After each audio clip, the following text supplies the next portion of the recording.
La crypto-monnaie représente une forme de monnaie virtuelle, distincte de la monnaie fiduciaire régulée par des banques. Elle facilite des transferts directs entre utilisateurs sans nécessité d'intermédiaire.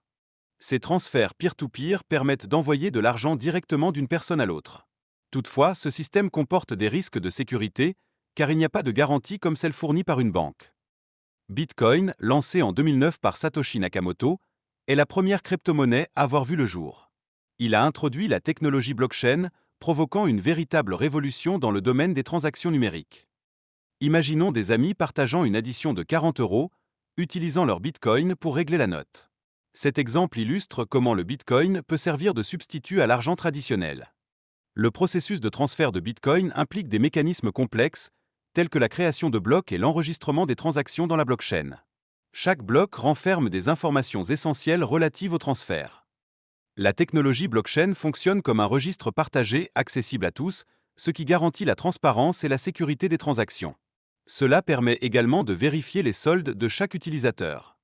Le fonctionnement de la blockchain repose sur une collection d'enregistrements sécurisés, rendant les tentatives de piratage quasiment impossibles.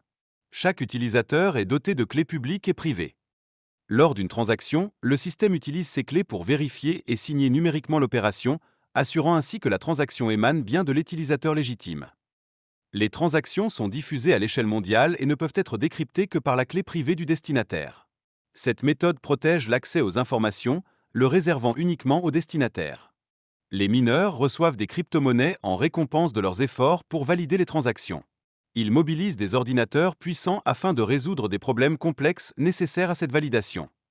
Les cartes de paiement émises par des plateformes d'échange centralisées facilitent l'utilisation des crypto-monnaies pour des achats quotidiens. Elles permettent d'échanger des actifs numériques contre des devises traditionnelles. Enfin, le développement du Web 3.0 englobe divers projets décentralisés, y compris des services numériques novateurs, redéfinissant ainsi notre interaction avec les plateformes en ligne existantes.